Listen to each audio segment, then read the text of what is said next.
Você sabia que a pólvora, essa coisinha que faz os fogos de artifício brilharem e metade dos filmes de ação existirem, foi inventada por acidente? E não foi um acidente qualquer. Foi uma tentativa de criar o elixir da imortalidade. Sim, você ouviu direito. Um grupo de monges na China do século IX estava tentando viver para sempre e acabou descobrindo o jeito mais rápido de mandar alguém para o outro lado. Irônico, né? Fica aí que essa história é explosiva. Vamos viajar no tempo para a China da dinastia Tang, lá pelo ano 800. A vibe era mística, o taoísmo e a alquimia bombavam. E todo mundo queria encontrar uma forma de se tornar imortal. Era o equivalente antigo da galera que hoje acha que suco verde e banho gelado vão te deixar invencível. Então, lá estavam os alquimistas chineses em seus laboratórios improvisados, tentando criar o famoso elixir da vida eterna. A receita: uma mistura de enxofre, carvão e salitre, que é o nome chique para nitrato de potássio. Parece mais uma receita de bolo tóxico, né? E quando eles misturaram tudo, bom! O elixir explodiu na cara deles. Mas o mais maluco é que, em vez de desistirem, eles olharam para a fumaça, para a destruição e pensaram, interessante. E eles anotaram a receita. Foi basicamente o primeiro tutorial de como fazer dar muito errado da história, mas que deu tão certo que mudou o mundo para sempre. No começo, eles não tinham a menor ideia do potencial militar daquilo. A primeira utilidade da pólvora foi espiritual. Exato! Eles começaram a usar a mistura em rituais religiosos e para fazer os primeiros fogos de artifício. E faz sentido. Se você não conseguiu virar imortal, pelo menos dá para fazer o céu brilhar bonito, né? Os primeiros fogos de artifício eram bem simples. Eles enchiam caules de bambu ocos com a pólvora, acendiam e... pof! Um baita estrondo para assustar os maus espíritos durante as cerimônias. Era o primeiro show pirotécnico da história. Hoje a gente solta fogos no ano novo para espantar a má sorte. Eles faziam para espantar demônios. No fundo, é quase a mesma coisa. Mas, como a criatividade humana para o caos é infinita, não demorou para alguém olhar para aquele negócio explodindo e pensar: e se a gente colocasse isso dentro de um tubo e apontasse para os nossos inimigos? Parabéns, humanidade. Vocês nunca decepcionam.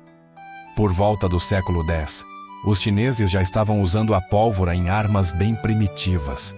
Primeiro, surgiram as lanças de fogo, que eram basicamente tubos de bambu cheios de pólvora usados para soltar labaredas na direção do exército inimigo. Imagina o pânico de estar no campo de batalha e ver um cara correndo na sua direção com um bambu cuspindo fogo. Era o lança-chamas raiz, o protótipo do terror. Depois disso, a coisa evoluiu para granadas e foguetes. Eles faziam bolas de papel ou cerâmica, enchiam com pólvora, acendiam o pavio e arremessavam nos adversários. Parecia um carnaval mortal. E claro, logo veio a ideia das primeiras armas de fogo. As mais antigas eram os canhões de mão, tubos de ferro que você enchia com pólvora e um projétil e torcia para não explodir na sua própria mão. Spoiler: às vezes, explodia. Mas o avanço foi rápido. Os chineses começaram a produzir canhões maiores. E quando se deram conta do poder que tinham em mãos, o Império passou a tratar a fórmula da pólvora como um segredo de Estado. Era tipo a receita da Coca-Cola, só que muito, mas muito mais perigosa. Mas, como toda boa fofoca, o segredo não durou muito tempo. Por volta do século XIII, o conhecimento já tinha chegado aos árabes. E quem você acha que foi o grande influencer que ajudou a espalhar essa novidade explosiva pela Ásia e pela Europa? Ele mesmo, Marco Polo. O cara foi para a China, viu aquilo tudo e quando voltou para casa, saiu contando para todo mundo. Gente, vocês não vão acreditar, lá na China tem um pó que explode sozinho. E pronto, a Europa ganhou um novo brinquedo para destruir tudo.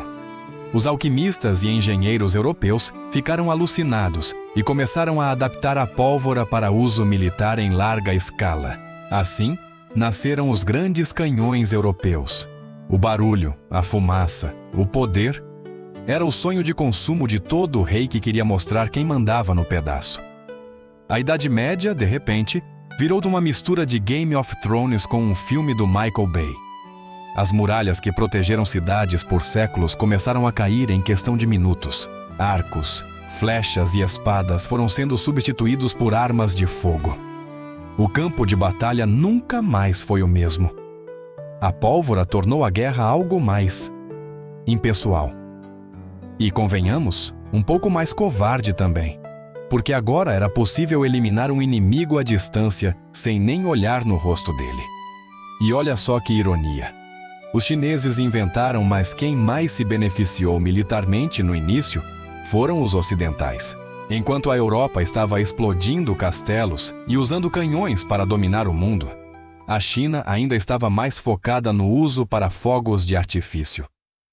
A moral da história é que eles criaram a faísca, mas foram os outros que acenderam o pavio da guerra.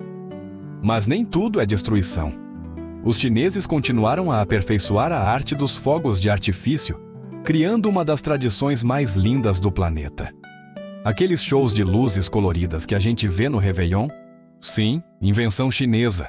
Uma arte que eles praticam há mais de 1000 anos. Enquanto isso, o resto do mundo estava ocupado transformando pólvora em arma. Portugueses, espanhóis, otomanos, mongóis. Todo mundo queria a sua fatia do segredo explosivo. A pólvora se tornou o token da supremacia militar. Quem tinha, mandava. Quem não tinha, obedecia. E claro, a humanidade, sendo a humanidade, industrializou a coisa toda. Surgiram as primeiras armas portáteis, como os mosquetes e os fuzis. E aí estava o ciclo completo. Uma invenção feita para buscar a vida eterna se tornou o maior símbolo da morte rápida. É quase poético, se não fosse trágico. Sabe aqueles alquimistas do começo? De certa forma, eles conseguiram o que queriam. Eles não se tornaram imortais, mas a invenção deles deixou a China imortal na história. Nenhum outro invento chinês teve um impacto global tão imediato e transformador. E pense em quantas coisas a pólvora criou além da guerra. Sem ela, não teríamos os efeitos especiais no cinema, a mineração moderna e, claro, as explosões gratuitas que a gente tanto ama nos filmes de ação. Sem pólvora, o filme Transformers seria só um drama sobre carros com problemas existenciais. A pólvora foi o início da nossa longa e complicada relação de amor e ódio com as explosões. Porque, convenhamos, desde que o homem descobriu que dá para fazer algo ir BUM, ele nunca mais quis parar. E o mais impressionante, mesmo com toda a tecnologia de hoje, com mísseis e bombas super avançadas, a base química continua a mesma daquela mistura acidental feita há mais de 1000 anos. Enxofre, carvão e salitre. Os ingredientes para mudar o mundo, ou para acabar com ele, cabem numa sacolinha. Então, da próxima vez que você assistir a uma queima de fogos, lembre-se que tudo aquilo começou com uns monges tentando enganar a morte e que, por uma ironia do destino, acabaram criando uma das maiores ferramentas dela. Mas, ei, a pólvora também trouxe beleza e ciência. Nós temos essa mania de transformar até o perigo em espetáculo, não é? Agora eu quero saber de você. Se estivesse lá naquele laboratório chinês, você teria coragem de testar o pozinho mágico que explode? Ou sairia correndo gritando, isso não vai dar certo? Deixa a sua resposta aí nos comentários. E se você curtiu essa viagem explosiva pela história, não se esqueça de deixar o seu like, se inscrever no canal e ativar o sininho para não perder os próximos vídeos. Porque, sinceramente, a humanidade pode até não ter encontrado a imortalidade. Mas enquanto tiver gente curiosa misturando coisas que não deveria, a história vai continuar pegando fogo, literalmente. Valeu, pessoal, e até a próxima!